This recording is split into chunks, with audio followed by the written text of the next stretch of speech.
I want to reiterate for cellular respiration. This is aerobic cellular respiration. Make sure you can write this out by memory and you can understand that you have 1, 2, 3, 4 steps to the process of cellular respiration. Make sure you know what energy carrying molecules are made, how many, and when.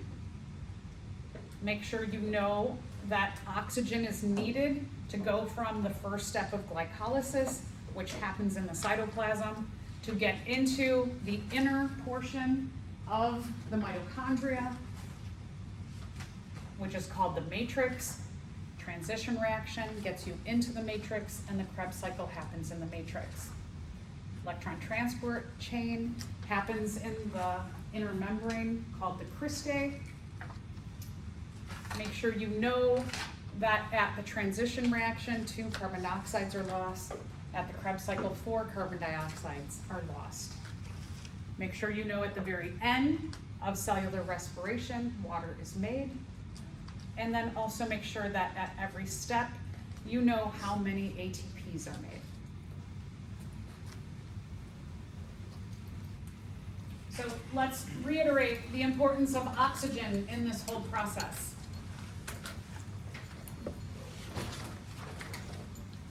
Having oxygen makes the process, thank you. Having oxygen makes this process of cellular respiration way more efficient. That having oxygen allows the cell to go into the mitochondria and make more ATP per your food that you have.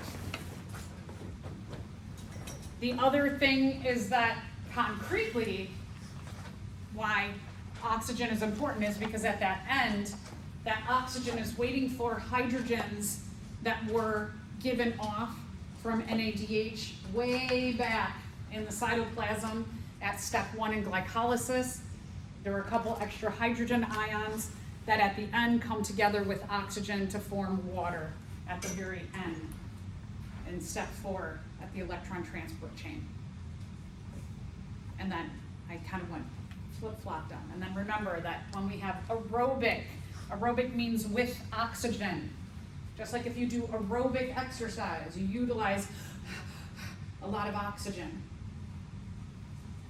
Aerobic cellular respiration gives us a lot more ATPs. ATPs are going to fuel a lot of metabolic pathways in your cells. You get 36 ATP per glucose. We're going to look at fermentation and what you did in lab today and apply what we're talking about here. When cells do not have oxygen available, they're going to get only 2 ATPs out of their glucose. So having oxygen makes the whole process of cellular respiration more efficient, breaking down your food. So again, why is it important that we break down glucose? And again, glucose is just a placeholder for food in general. Why is it important that we have this ability to go from our polymers, our big molecules, to monomers, and then break down those monomers, like glucose, for example, or like your amino acids of your proteins, or your lipids, when we talk about having like glycerol and our fatty acid tails? Why is it important that we can break all that down? Well, let's think about a cell. Our cells, remembering when we looked at cells underneath the microscope, they were tiny. And they were so tiny, even when we blew them up. Like, let's think about red blood cells, white blood cells. When you looked at those under the microscope and you used the microscope to blow them up 430 times, they were still tiny. They were still really, really little. So shrink them down from your memory, from 430 times what you saw under the microscope, shrink them down. They're like, you couldn't even make a dot on a piece of paper to illustrate how small they exactly are in our body. They are super microscopic. So, could you take a cheeseburger and feed it to a super microscopic cell? know, right? So our cells need some kind of process to break down our food from these big things to smaller and smaller and smaller, all the way down to getting, not even just the monomers are too big. The monomers are too large for our cells to utilize as energy. They need teeny little packets of ATP in the end. So we have to have this whole digestive system, and then we have to have this whole respiratory system, circulatory system, to bring all of these pieces, the oxygen, the food particles, broken all the way down into their monomers, into our cells. And then even then, in our cells, those things, the oxygen and the food, have to go into the mitochondria to get broken down even smaller. So glucose, and again, remember, when I say glucose, it's a placeholder in general for food. Your food's too big to feed to your cells.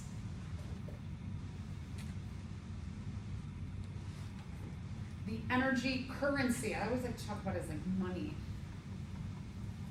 of cells is ATP.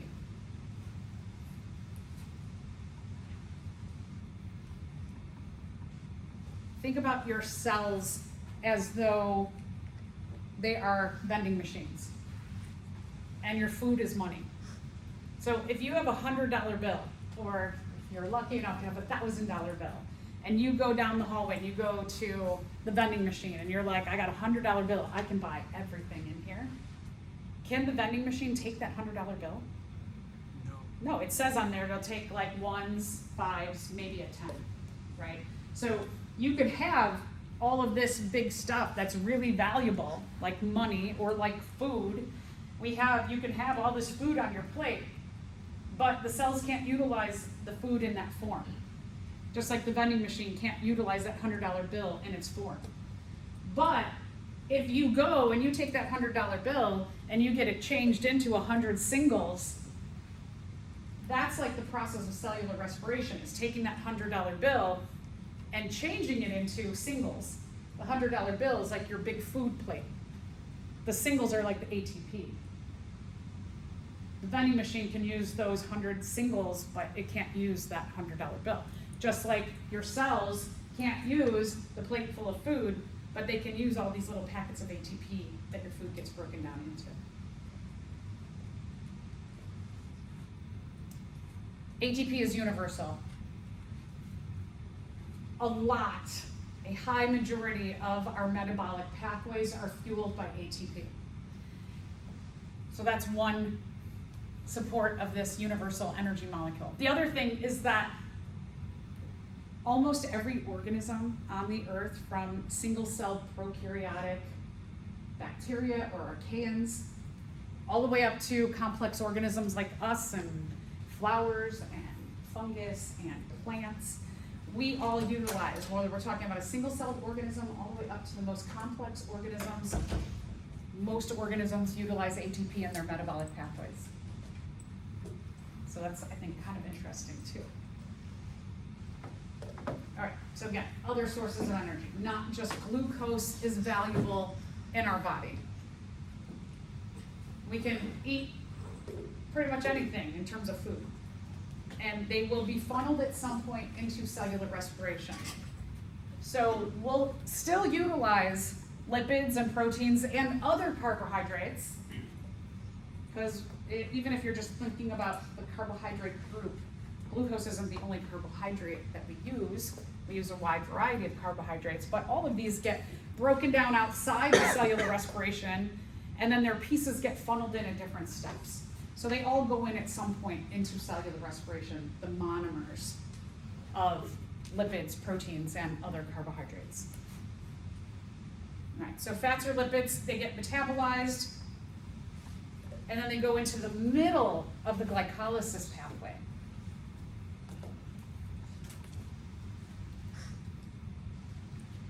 Textbooks say glucose is kind of the main thing of cellular respiration because it goes in at the start.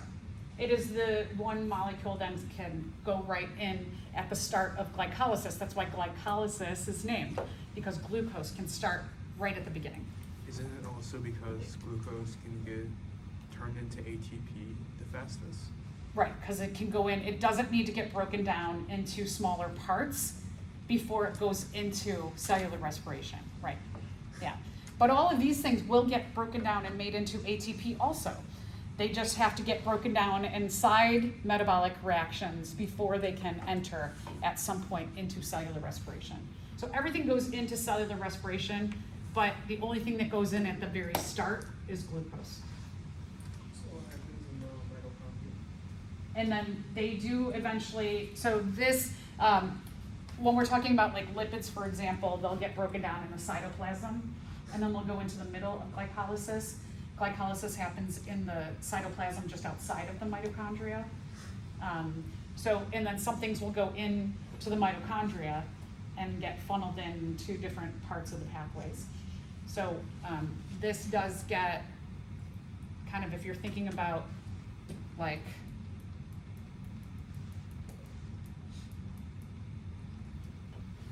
this, that you have glycolysis, and actually if we go back to,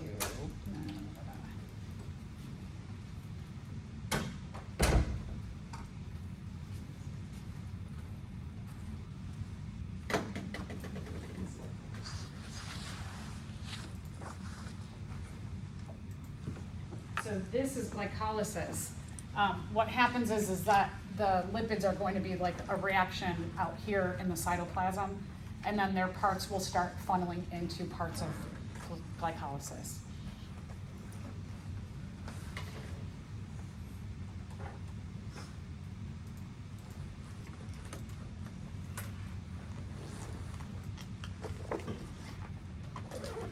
Then proteins get broken down into a variety of subunits, and then those subunits go into a couple of different places. They'll go into places at the Krebs cycle and at the transition reaction. So different pieces go into different steps as well.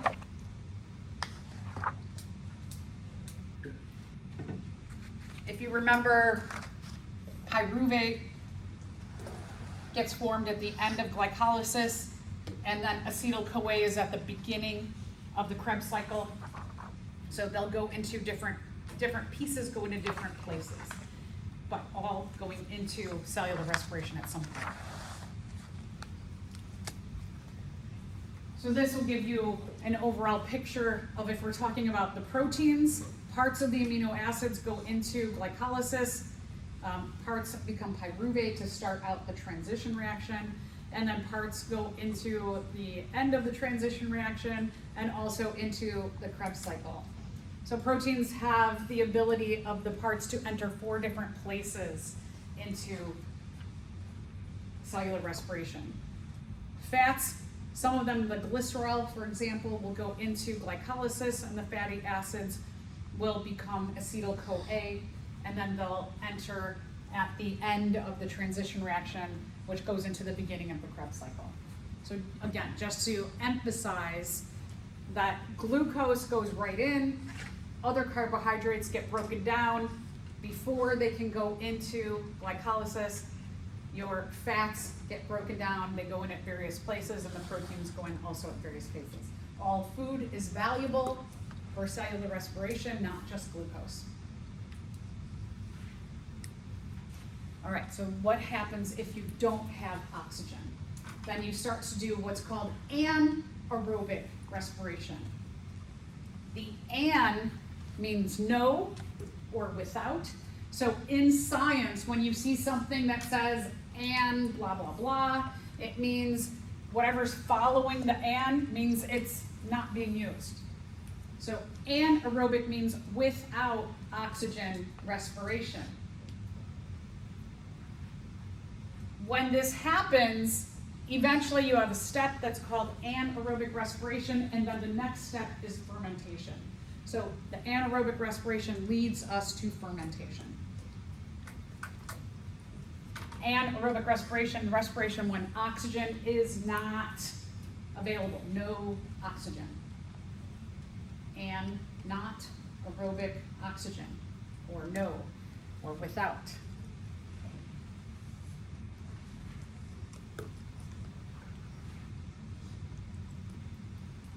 If we go back in evolutionary history, there is evidence that early Earth, what we call prebiotic evolution, pre means before, we know bio means life, that when the Earth was around and living things were not there yet, prebiotic, before life, that conditions of early Earth were without oxygen. They did not have free oxygen. Oxygen was in water. There was tons of water on early Earth, but there was no free oxygen like what we breathe in and out today. Free oxygen didn't come around until another billion years, 1 billion years about, after living things had evolved on Earth. Eventually what happened was what we believe the first unicellular organisms evolved on the Earth. There's not evidence to say who or what or how that happened. There is support, there's experiments that show that the conditions of early Earth and the molecules that were there could have led to life evolving, but those are just kind of hypothetical experiments to show this is what may have happened. If you believe like a higher being or however you believe life started, science is saying, go ahead, have your belief in how life started. This is what we have evidence that support that this could have happened, but was anybody there to document it? No, right? So early Earth, the origin of living things, we don't know. We have ideas about it. It's hypothetical. So hypothetical Earth didn't have oxygen, and so there are organisms on the Earth that still thrive in environments where oxygen is not available. But what eventually happened was the evolution of photosynthesis, that there were mutations in cells that led to chloroplast-like organelles that could take oxygen and our food, or could take sunlight, water, and carbon dioxide and make oxygen in our food. And then oxygen in our food could go into aerobic cellular respiration. But again, some organisms still undergo anaerobic respiration. They still just break down their food without using oxygen. And organisms like us, we have the ability to go from aerobic respiration to anaerobic respiration and then fermentation when oxygen is very limited in us. So there's other evidence that shows some connection to way, way early ancestors that were around before oxygen was available. Now, why are we talking about all this? This aerobic and anaerobic. Anaerobic respiration is a good thing. That when oxygen is limited or not available to our cells can keep making and breaking down our food to make little bits of ATP. We just don't get as much. So aerobic respiration is great. You get a lot of ATP when oxygen is available. We efficiently break down our food. But when oxygen is not available, cells can still get little bits of ATP to keep going and doing their metabolism, but at a much slower rate because they don't get as much ATP. So there are benefits to the aerobic respiration. So like I said, early Earth, oxygen wasn't free, likely wasn't free, meaning it wasn't floating around like it does in the air today. If it was around, it was in things like water, H2O, but it wasn't available in the form that cells could use as respiration.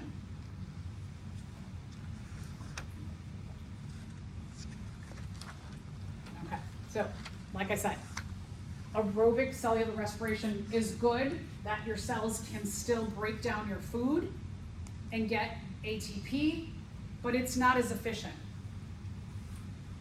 With oxygen, you get, on average, 36 ATP per whatever your food is going in there. Without, you only get 2.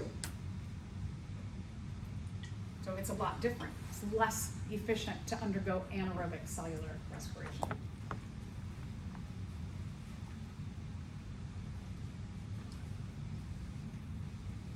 They are both doing the same thing. They're both forms of cellular respiration, meaning the cells breathing to break down our food. They're doing the same job. One is just better at it. So it's kind of like if I took this half of the room and I said to you, I'm going to give you all a job, and you're going to get $2 an hour to do this job. And then I came over here and I was like, you're going to do the same job, but I'm going to give you all $36 an hour to do the same job. I'm also going to make it a little bit easier on you.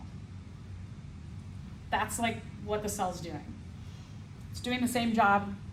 You just get less of the currency. Like, right, I keep referring to ATP as the currency of cells. They're going to get a little bit of money for doing it, but you're going to get a lot, and it's going to be easier for you. So, when oxygen is present, do most animal cells carry on fermentation and produce lactic acid? Did we talk about that? No, right? Do most bacteria and yeast carry on fermentation? Oxygen is present? No. Fermentation comes after anaerobic cellular respiration. 2 ATP molecules are produced for each glucose molecule. Did we say that? No, when oxygen is present, we said a lot more is made, right? Most animals will convert carbon dioxide to glucose. Did we say that? No. Most cells utilize aerobic cellular respiration. Yes, correct. Right? Oxygen is aerobic, and then we'll undergo that more efficient, greater yield of currency of ATP process to break down our food. So E is correct. All right, so let's talk about some different forms of anaerobic respiration, which again leads to fermentation. We're going to first talk about animals. We are animals. We are in the group Animalia.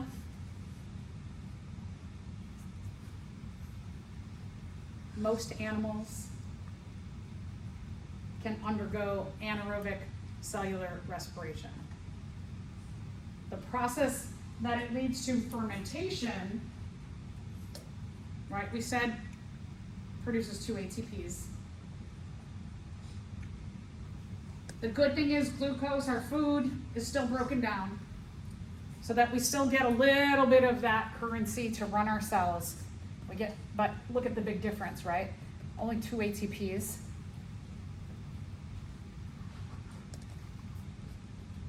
Okay, you might be thinking like, when am I doing this? When am I not breathing oxygen, right? Because we know that if we don't breathe oxygen, we die. We're always breathing oxygen. We're always utilizing oxygen. So our cells, they can do this. They can go from aerobic cellular respiration, and they can, when oxygen is limited, they can switch into anaerobic temporarily, and then they'll go back to aerobic. So our cells can do this like shifting back and forth. The main place that we utilize anaerobic cell respiration are in our muscles. That when you're doing something like these Olympians here, who, when they are running a race, their muscles, because they are working so hard, their muscles will shift because like when you're breathing and you're pumping that oxygen through your lungs out to your blood, and then your blood has to get your oxygen out to the cells and the glucose and food out to your cells. That process is going so quickly that you're utilizing oxygen so fast because you're like running, that your cells can switch and be like, blood, give me more oxygen, more oxygen. The blood's like, I'm trying my best. And then your blood's like, I don't have any more oxygen right now for you. And your cells are like, but I gotta keep running. I gotta win this race. And so the muscles keep going, but the cell then switches temporarily into anaerobic cell respiration. And here's the bad thing about it. Well, so let's talk about the good thing. The good thing is that you could keep fueling your muscles, but you're not getting as much ATP. So that's good. So there is an actual good outcome to us undergoing anaerobic respiration and into fermentation. So we can keep running to try and win this race. But you're going to get some downfalls to that. And because you only get so much ATP, the energy has to go elsewhere. So you do get lactic acid as a buildup. One of the things that we know about lactic acid as a product of the process of anaerobic respiration and then into fermentation is that lactic acid makes us sore. Just think about even if you're not, you know, I don't know, anybody an Olympian doing this kind of training, maybe you helped somebody move, right? You're going up and down stairs and back and forth to the truck and dropping boxes, and the next day you're sore. So even in like everyday life, just normal humans, we might have times where we're working so hard, we're working our muscles so hard and moving so much and trying to fuel them, that we have a limitation on how much oxygen is brought to our muscles, so that as you are moving stuff, you know that you have been working your muscles extra hard and couldn't get enough oxygen out to your cells quick enough that the next day you feel like, oh man, I'm so sore, right? So that means that you did temporarily kind of go back and forth between aerobic and anaerobic respiration or fermentation. You get that lactic acid buildup.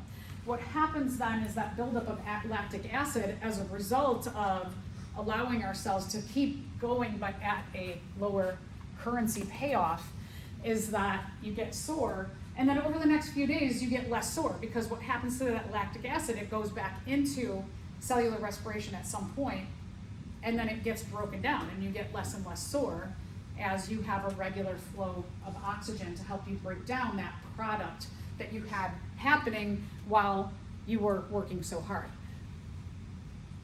The other product that happens is that you lose a ton of energy as heat.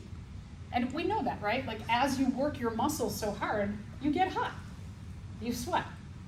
So we know we are losing a lot of that energy just to the universe as heat as well.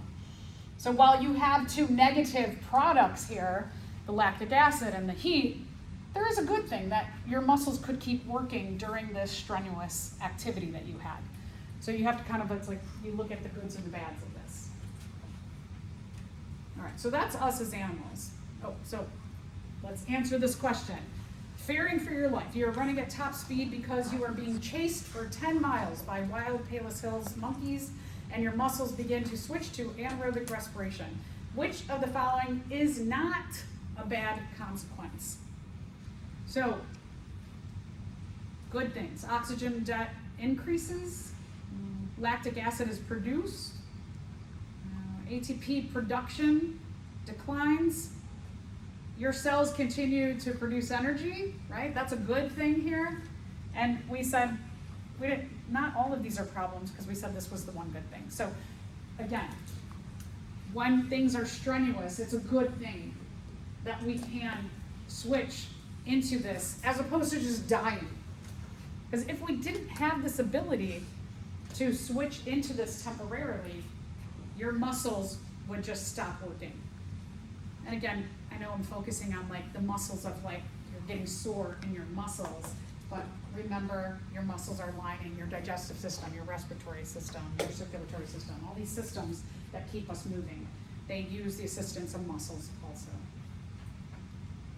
Okay, so let's talk about what we utilized in lab, which was yeast. They undergo a little bit different form of fermentation. We call this alcohol fermentation. So instead of lactic acid fermentation, they undergo a different thing, which produces a different, not great product.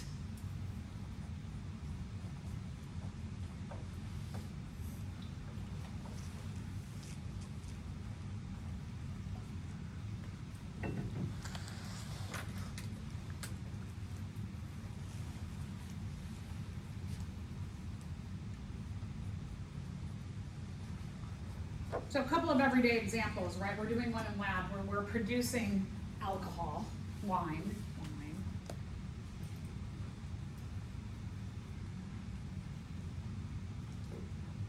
I know a lot of you, based on your culture, religion, don't drink, or by choice. So the way that you might experience alcohol fermentation is through making bread if you use yeast in bread. When you make bread, or like what we did in lab there today, we mix the yeast with a bunch of ingredients to make our bread rise. Bread rises as a result of this process of alcohol fermentation because it produces carbon dioxide.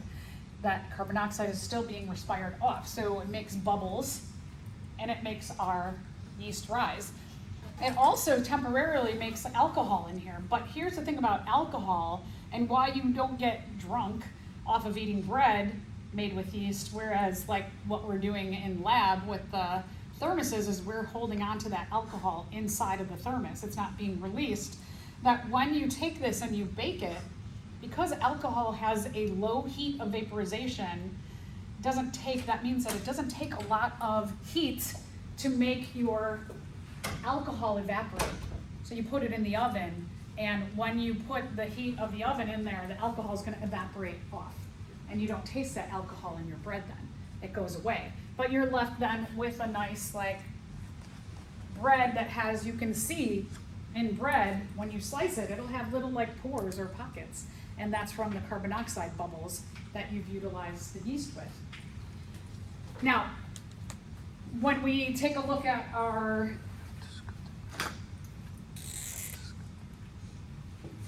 yeast that we utilized in here,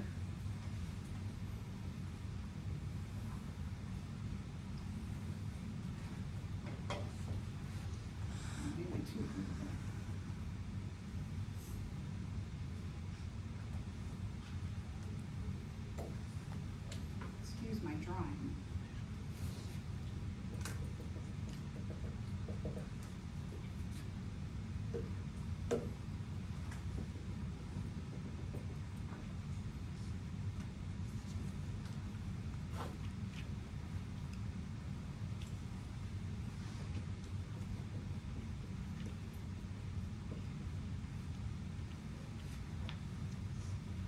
Okay, so a number of things that happened when we were talking about what we did in our experiment the last few days.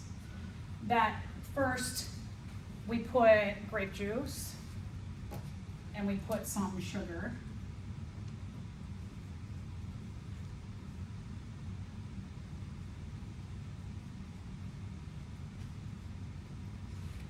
And yeast into a thermos. And we put a stopper in there so that at first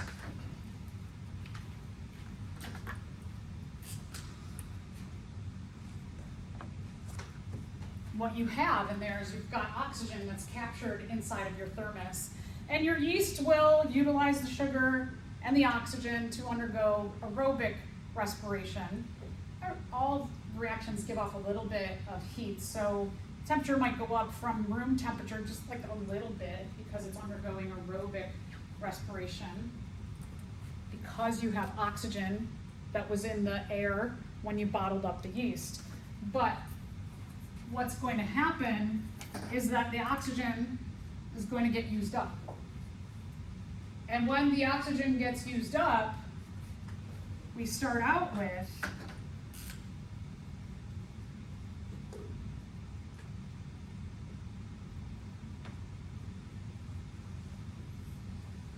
with aerobic cell respiration, but when the oxygen gets all used up, then we switch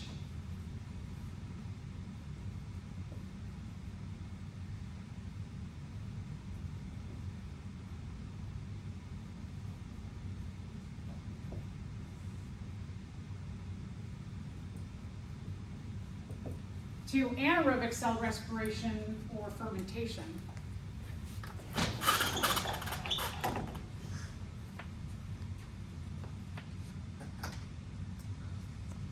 A product of either of these is that the respiration is going to produce, whether we're talking about this process or we're talking about this process, is that each of those is going to give off carbon dioxide.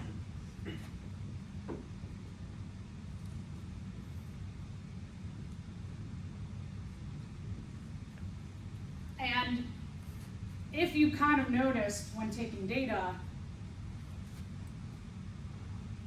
you wouldn't see necessarily the carbon dioxide.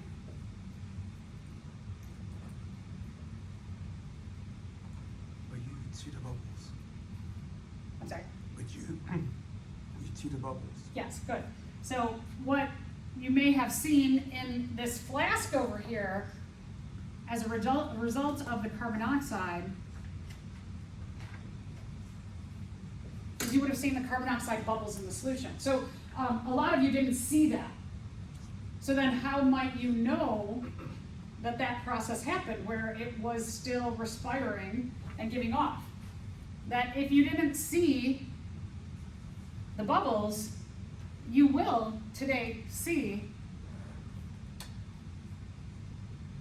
a white precipitate at the bottom of this flask here. And that's our leftover evidence that with the carbon dioxide in the solution you put in here, that it resulted in a white precipitate at the bottom. So even if you didn't see the bubbles, you do have evidence that carbon dioxide was being given off by both of these processes, because you're left over with the products of a chemical reaction that was happening as a result of the bubbling. So we did set it up with this just right solution to leave you with some evidence that the yeast was working. It was alive. The other thing that you did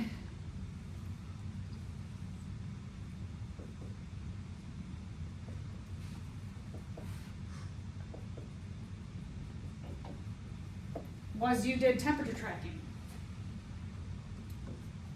And the temperature tracking would give us an idea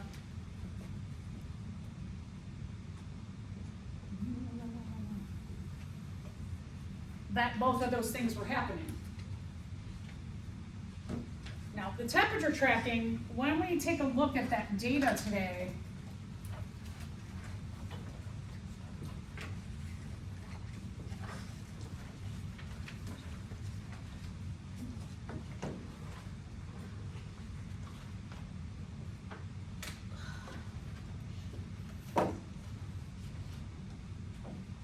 that we start out at about room temperature, which I think was like maybe 22 degrees, about there. So somewhere around here starts out, and then it starts going up, and it gets up to here. And this is kind of ideally what we should have seen happening in the last 2 days, was we should have seen our temperature go from about whatever room temperature was up to about 36 degrees at the height, and then it would have come back down. So the reason why we get this kind of bell-shaped data curve, we have a number of things that, so here,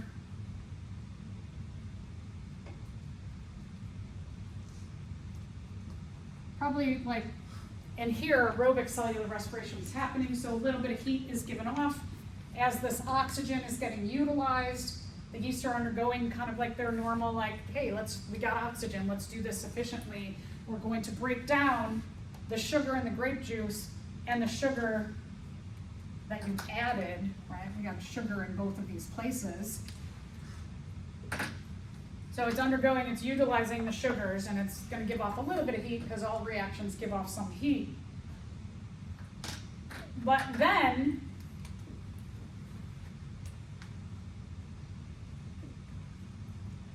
oxygen gets used up, and the cell's going to switch into anaerobic respiration and fermentation.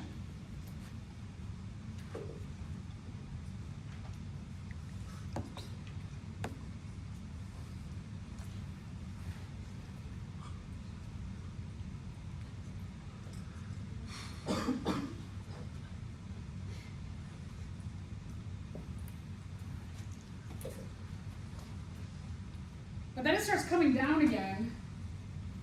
So our third step here, what's happening as this declines, is that as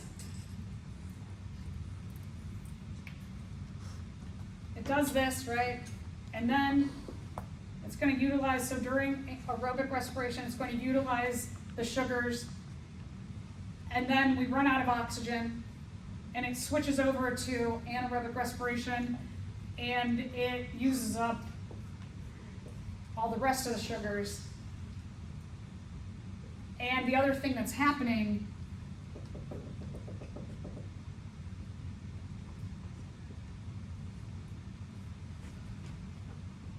is not only do we start to run out of sugar or food for the yeast, but we also have a buildup of alcohol inside of there And so kind of starting here to here, what happens is that the alcohol will start dehydrating your yeast, and they're running out of food or sugar. So they die. Yeah.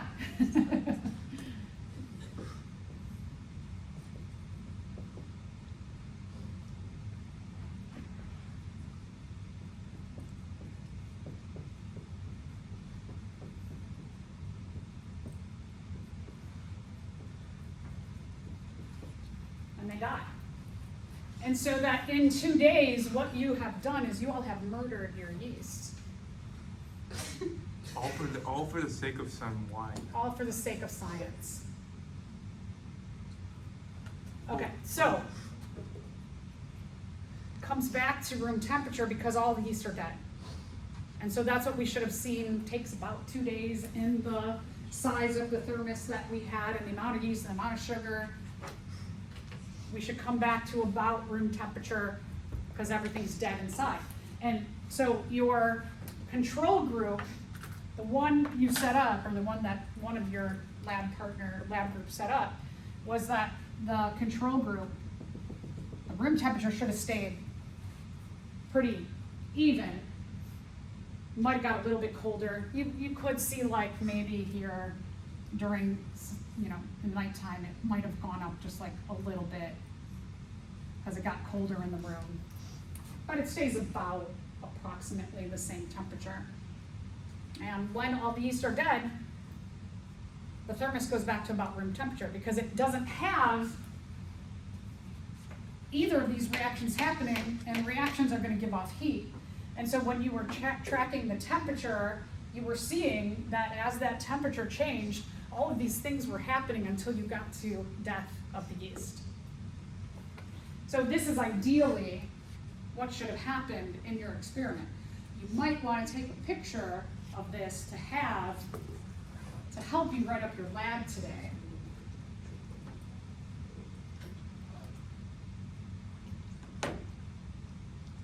Because this has all the things you need. So when I came in, it was Tuesday at 6 o'clock. It doesn't help that I forgot which was, but I did see like the white Precipitate? Yeah. Did I actually see that, or did I just see like sugar? That was a white precipitate, yeah. Okay. The sugar wouldn't be coming out. The sugar only would stay in the solution. Mhm. Sugar's too heavy to go with gas into the air. Right. Because I was even thinking, I was like, Yeah. that's kind of weird. The sugar would still. It looks like sugar, right? Because it's Right. white. So yeah, that intuitively makes sense. Yeah. But we didn't even, yeah, so I get why you would hypothetically think that, right? Yeah. Okay, so back to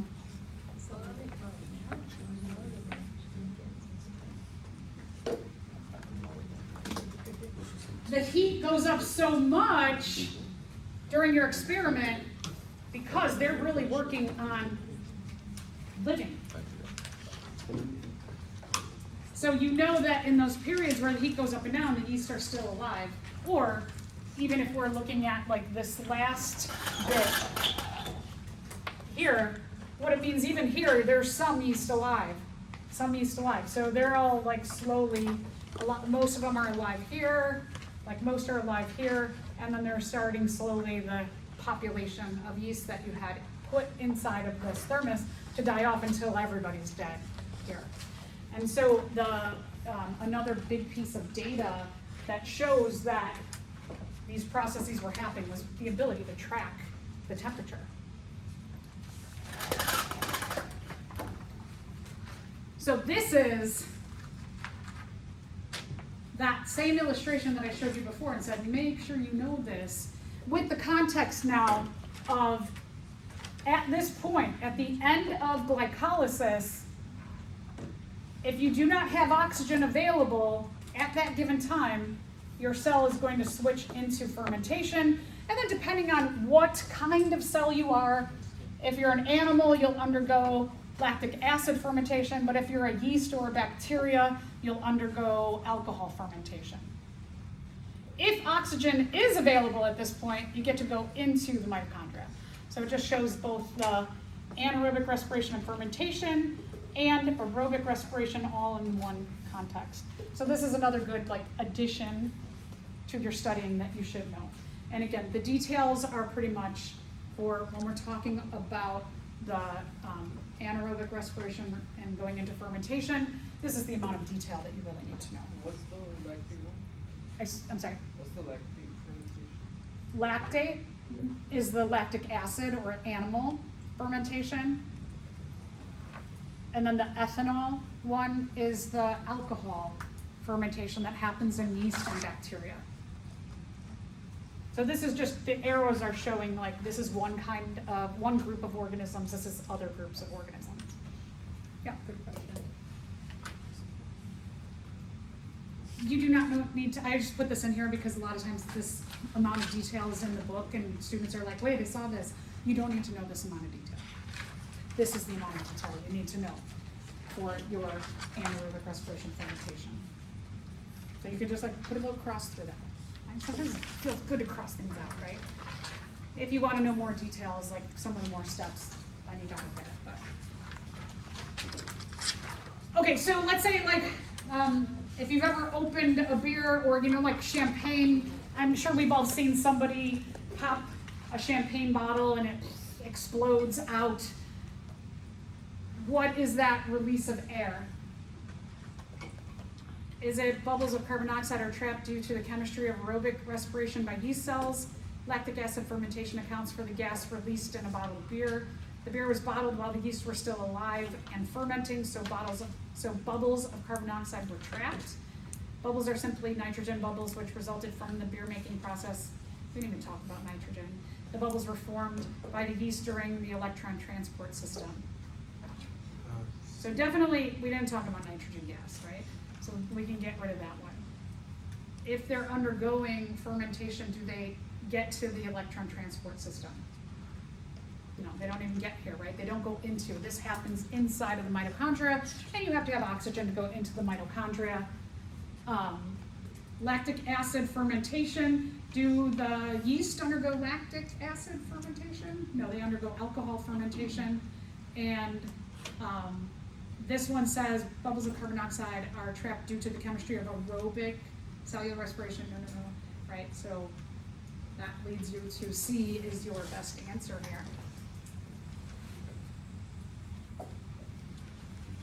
All right, so when we are talking about fermentation, whether we're talking about alcohol fermentation or lactic acid fermentation, whether we're talking about animals or we're talking about yeast or bacteria, you get 2 ATP per glucose. It doesn't utilize the mitochondria. It stays out in the cytoplasm. Fermentation, so aerobic respiration, keeps you in the cytoplasm. You do not get to go into the mitochondria. You need oxygen as your ticket to get into the mitochondria, which leads you to making all of those energy carrying molecules. We made a lot in the Krebs cycle, and then making all those ATP, the majority of ATP in the electron transport system or chain. Start with glucose or food, right? A placeholder. They still break down food. Even if oxygen isn't available, it's good. The cell can still process your food to get even just a little bit of ATP to keep going. And then another bad thing, most of the energy is lost as heat, which again, we know, remember that we were tracking the heat in the experiment, so that should lead you to remembering. We do these experiments, they are very precisely chosen to give you those visuals when you are processing the information that you're going to have in your lecture exams. So remember the labs, even though you're not necessarily tested on the labs support your learning of the objectives. So because the majority of us are very good as kinesthetic learners, meaning you remember more when you do things yourself, remember what you did in the lab to support your learning of the objectives in class here. Okay, so that's that. Let's talk a little bit about photosynthesis then.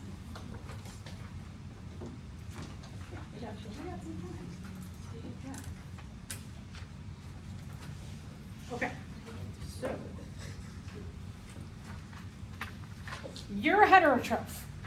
It is not an insult. Try and remember what a heterotroph is. Can you, as a heterotroph, live without photosynthesis? I'm not asking if you as a heterotroph can't do photosynthesis. I'm asking, can you live without it? No, right? No, because through photosynthesis we get oxygen and we get food. So, no, you cannot, as a heterotroph. Heterotroph means other feeder. It means you have to get your food from some other source than inside of your cells. And yeah, you got to get your food from some other source, right? So we get them through the photosynthesizers or the producers. Okay, so photosynthesis. Take light energy from the sun, carbon dioxide, and water. And it makes food. And it makes oxygen. It doesn't just make glucose. Plants do not make glucose. When I grow my garden, and I grew what I grew, okra, peas, peppers, tomatoes, watermelons, squash, they didn't provide me with just bunches of glucose, right? They provided me with a whole bunch of different kinds of food. So the process of photosynthesis, even though glucose is the first thing that is formed, that glucose goes into other metabolic pathways to become nuts and seeds and oil and fruits and vegetables and all of those things that plants make that may be then fed to an animal, and then you eat either the fruits and vegetables, nuts and seeds and oils, or you eat an animal, or you eat a variety of those things, and we get all of our food through that initial process of photosynthesis. Photosynthesis occurs in plants, algae, cyanobacteria, inside of their cells, specialized cells that have a lot of chloroplast organelles. We focused a lot on mitochondria for cellular respiration. For photosynthesis, the organelle that is specialized to undergo cellular respiration is the chloroplast. If you are a plant, it's so great because you can take in sunlight, water, carbon dioxide, and you undergo photosynthesis, and then you produce sugars and oxygen, and then those can fuel cellular respiration in your mitochondria. And then as waste products, you produce carbon dioxide and water and get a little more sunlight. You can go back to photosynthesis, and in your cells, you can just feed yourself. That'd be amazing. So the importance of photosynthesis. It is the ultimate source of energy for the earth, for organisms on the earth. The majority of organisms rely on either being photosynthetic and feeding themselves in their cells, or eating something that underwent photosynthesis, or eating something that ate something that underwent photosynthesis. So there are always, one of the amazing, what I love about biology as my favorite science is that there's always like freaky organisms that do other things. And so there are communities that live way deep, deep down in the ocean where sunlight doesn't penetrate. And instead of using sunlight to fuel the process of making food as a basis for that community, they use other chemicals and toxic chemicals to, instead of using sunlight, they use toxic chemicals to be the producers of those ecosystems where sunlight doesn't penetrate. So it's not, one of the things about biology is like when you say one thing, there's usually like an exception organism or an exception community that they've evolved to do something just a little bit different. So let's think about, what do we call the organisms that undergo photosynthesis to make their own energy? Are they all prokaryotic? Okay, the term prokaryotic, pro means before, karyotic means nucleus. These are cells that evolved before the nucleus evolved, meaning that they are cells that do not have a nucleus. Plants have nuclei. They are all eukaryotic. Plants, algae, cyanobacteria are single-celled. They are prokaryotic. So these two terms cannot be exclusive to photosynthesis. Heterotrophs. No, we said heterotrophs have to get their food from somewhere other than their own cells. Autotroph Auto means self, troph means feeder, not like you and I, like we can feed ourselves, that's not what it means in biology. Feeding yourself means that you can do photosynthesis and then cell respiration, and photosynthesis and cell respiration all in your own cells. So you are a cell feeder, and then a consumer means the same thing as heterotroph, is that you get your food from somewhere else, you consume it from some other source. So correct answer is autotroph. Okay, so organisms that manufacture their own food within their own cells, like we saw that leaf picture, could be a plant, could be an algae, could be a cyanobacteria. Those are the three main photosynthesizer groups on the earth. Again, I mentioned most, not us, I wish I was an autotroph. Most autotrophs do it through photosynthesis, but then sometimes we have like chemiosynthesis, that other weird community. Autotrophs are commonly the food for heterotrophs, unless you're something like a cat. Cats are what we call hypercarnivores. They rarely eat anything but meat. Cats have very short digestive systems because they don't process plants. It takes a long digestive system to process plants. Kind of just an interesting little fact. Plants, algae, cyanobacteria. We're more familiar with eating plants. Like maybe if you eat sushi or you get those little packets with the slices of algae, that little like almost like paper, right, as a snack. You might eat some algae, but we really rely on plants mostly. The second reason why photosynthesis is really important is in regard to global warming, or more appropriate, climate change. We're hearing less and less of this term global warming, which is a good thing. So a little bit about this.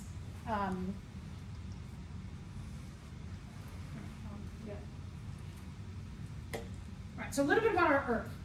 Our Earth is very unique in our universe because it is juxtaposed just the right position from the sun to keep us warm but not too warm and allow living things to live here. In addition, to support that, we have a couple of atmospheric bubbles that keep heat around the Earth and circulating. Climate change has always been happening.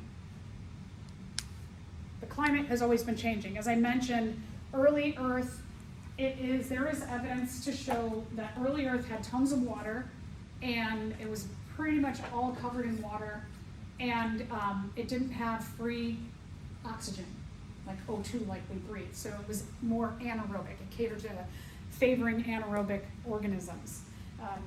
It has changed from that, right? We have a very different Earth. We have a lot of water, but we also have a lot of land.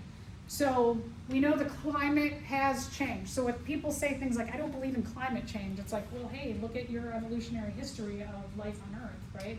We know we had ice ages and we know we had cold ages. So climate change has always been happening. If we go back about maybe like 50, 60 years, scientists started noticing that the Earth was getting incrementally like warmer and warmer and warmer over time. Not a ton, but just like little bits of an increase in warmness. And at first they thought that the Earth was equally getting warmer on the entire Earth. And then so they said the globe, the Earth is warming. And then they found that as more studies were done, they actually found a few areas of the Earth where heat was being sucked away from that area, and some small areas have gotten colder as a result of heat going to other areas. They also noticed that some areas were having massive droughts and some areas were having massive floods. And they noticed that some areas were having more tornadoes and more earthquakes and hurricanes. And so that they were like, hey, I think all of this is related, that some areas are getting warmer, a few areas are getting colder, there's a lot more of these environmental destructive events, that climates are changing all over. So that's why we're kind of shifting, or we have shifted to using less global warming and more climate change. Now, the thing about since the Industrial Revolution is that humans who, if we go back in evolutionary time, ancient humans got good, our cognizance, the mutation that led us to have bigger brains and to be able to critically think, allowed us to figure out how to use tools.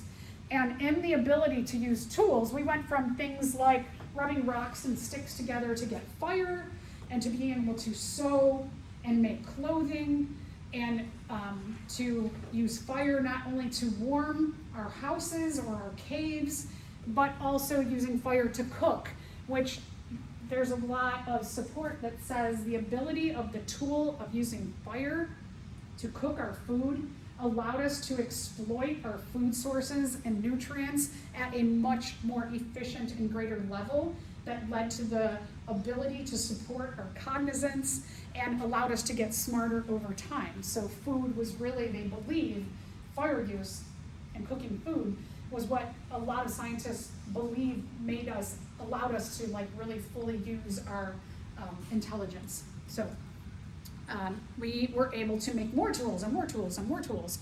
And then when we got to the Industrial Revolution, when we got to making big tools like automobiles, electricity, things that we could take energy in one form and process it into other forms to do so many crazy things to have the life that we live today, that there has been a huge cost in us doing that.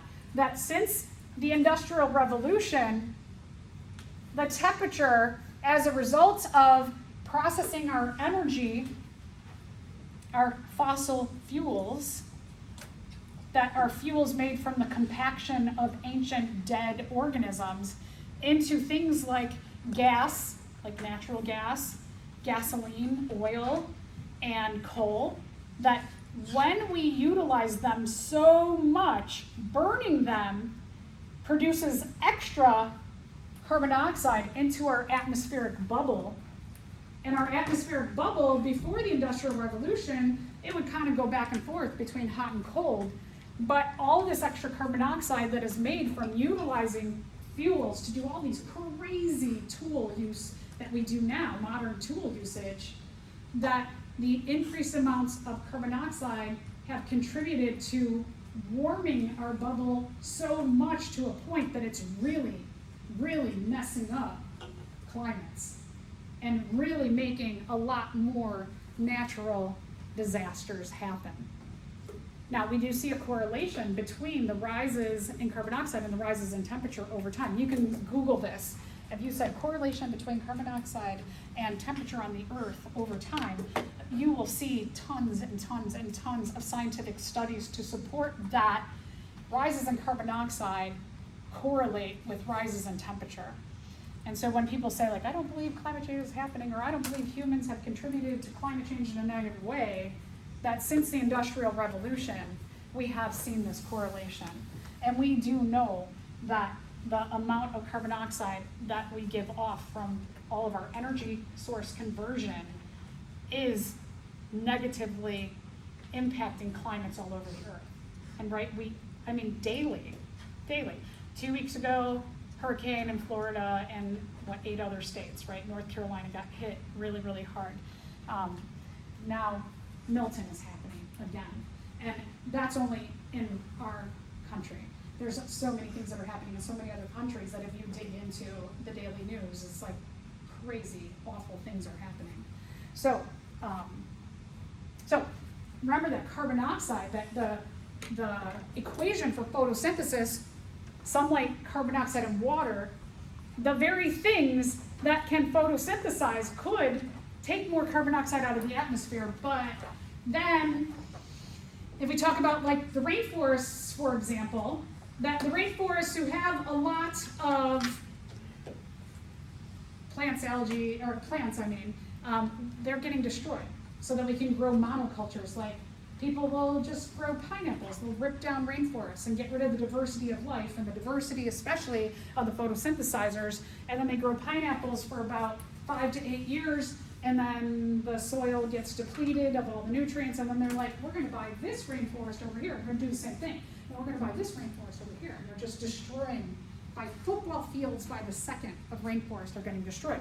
So that's one issue in terms of photosynthesizers. We're actually getting rid of a lot of the photosynthesizers that can take the carbon dioxide out of the atmosphere. So we're doing like a double disservice here. Oceans also are warming. Carbon dioxide also is when it sinks into the ocean, which the oceans do grab extra carbon dioxide out of the atmosphere, it makes the oceans get more acidic. So remember back homeostasis, that we can't go up too much in temperature. We can't go too much high or low. We just talked about with the enzymes too, right? Too high or too low temperature, not good. Too high, too low pH. So oceans are having a huge impact in absorbing the carbon dioxide.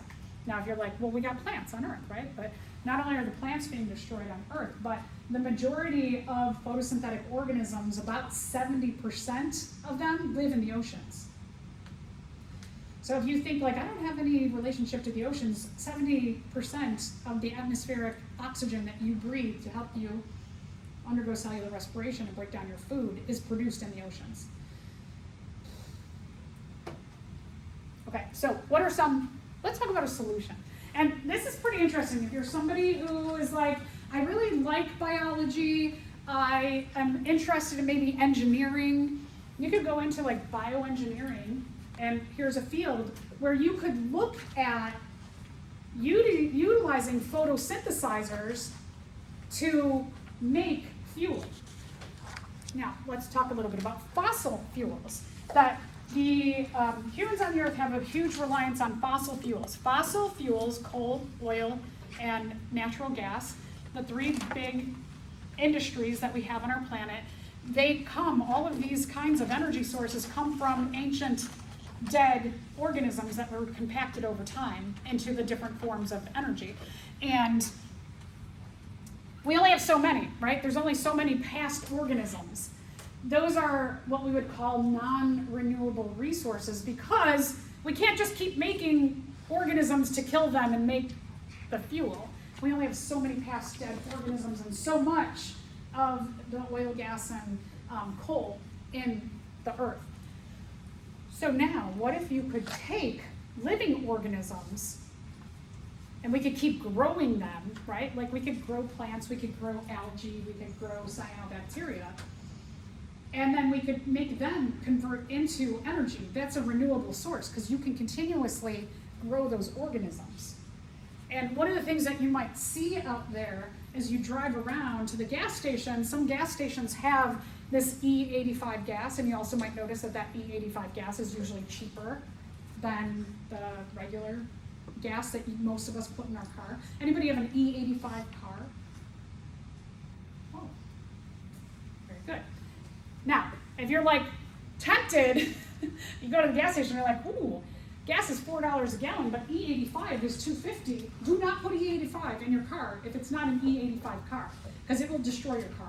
Your car has to be specially made to utilize this kind of gasoline. So please don't be tempted. You will ruin your car. But that ethanol is what we call biodiesel. Bio means living thing. It is diesel not made from a dead ancestor, but it's made from a living thing. And like I said, it's renewable because we can keep growing them.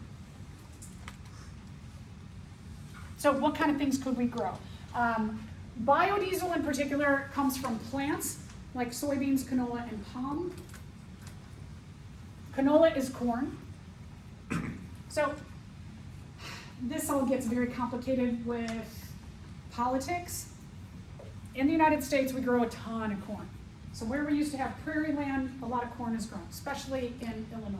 You drive outside of the city, the suburbs, and you see corn.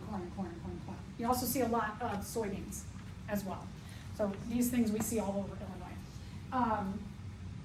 The government will give subsidies to corn and soy farmers to make biodiesel. But they will, so here's the thing about the biodiesel, is that a corn, so like if I'm a corn plant, and the green part, right, I got the green part, and then I make the little corn cobs. We eat the corn cobs, right? The rest of the plant that we don't eat can be made into biodiesel. But the government will give money to these corn farmers to make this. But they won't help the corn farmers to go through a process where they can make both. They can sell the corn cobs and the rest of the plant as biodiesel. That would be really smart, right? So instead they're just like, well, just get rid of they process the corn cobs as well to make diesel. But the corn cobs don't do as well as the green parts for diesel. So it's an inefficient process, and it again gets like really weird and political. So farmers have to choose, like, am I going to be a biodiesel farmer or I'm going to be a food farmer? Anyway, so that's one issue about this all. Okay. I'll talk about another issue in just a second. Like I said, this is a renewable source of energy because we can just keep growing the corn and the soybeans and the palm, right? So we can grow it, we can make the diesel, it can fuel our cars, gives off carbon dioxide, and then we can also make more, and this process goes around as what we call renewable, because we can keep renewing our crops here. Okay, but here's a little bit of downfall. This is where you all come into play. We need one of you, a group of you, your brilliance to figure out this conundrum that, well, this is the political part, so I'll get to the other part where your brilliance comes into play. I mean, some of you, maybe you're going to go be a lawyer and you can fight for this to fix this kind of like this or that system with the farmers. Because what it did initially was it really drove up the cost of corn when they were like, farmers, you can do this or you can do that. And a lot of them went to doing the diesel, and then corn became a limited food source. And if you're like, who cares? I don't like corn on the cob, but corn is in a lot of food. High fructose corn syrup itself. It is in a lot of the things, like when you go to the grocery store, those middle aisles, it's in a lot of stuff there. So it drove up not only just like corn cobs, but it drove up a lot of food prices. So that's an issue, and it still continues to be an issue. The other thing, another issue is that, as I mentioned, we're cutting down huge fields. And even if, let's say, that from a rainforest, which is super diverse, let's say that someone's going to make biodiesel in that area and make these little palm trees, does this look as efficient in terms of a photosynthesizer as photosynthesizers? No, so you cut down the efficiency of taking the carbon dioxide out of the atmosphere. And you also kill tons and tons and tons of species otherwise. So a lot of rainforest, as I mentioned, some of it goes from monoculture to make like things like pineapple, but now people are they're like, hey, we can make money off of fuel.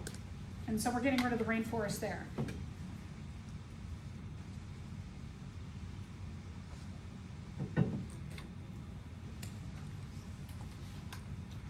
So here's a soy field to make biodiesel, and then again, here's a rainforest.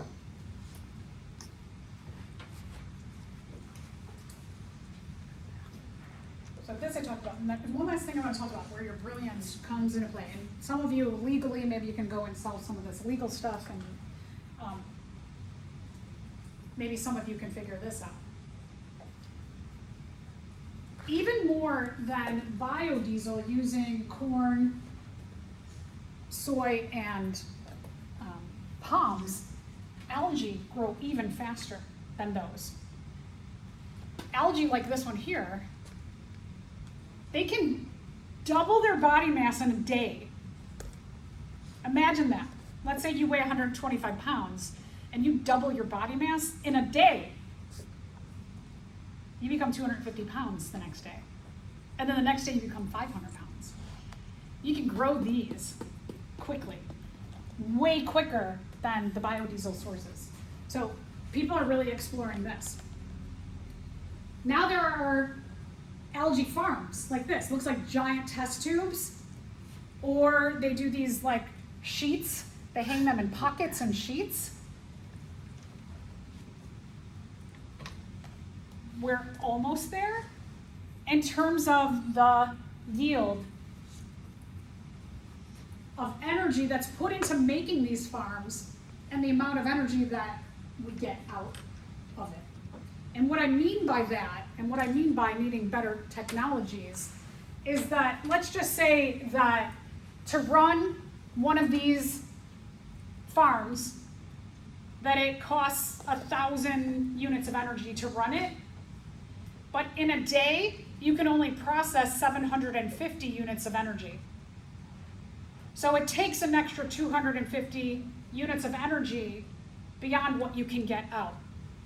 We need the system to work so that if it takes 1,000 units of energy to make the farm run, that you get out 1,500 units of energy, so that you can, from the energy that you're making on your farm, you can not only run your farm, but then you can also sell an extra half of what it costs to run your farm, so that you're actually making a profit. It's not just profit, it's about energy, right? That we're looking for some kind of renewable sources of energy. We're trying to find ways that we can utilize organisms that we can keep growing to solve our energy crisis problem. So, and one of you can totally figure this out. I know you can. You'll make so much money in the process. So you get together with your friend who's a lawyer and just like work it out. There are whole programs around this, like professional master's programs, PhD programs, even undergraduate programs. UIC, for example, has a master's in bioengineering right here in our backyard. So, okay, I know I went way, way, way over, but I wanted to at least get to that. Yeah. How much money do they get for like solving? Well, I mean, if you solve the energy crisis problem, you would be, I don't know how much money, you would be so rich.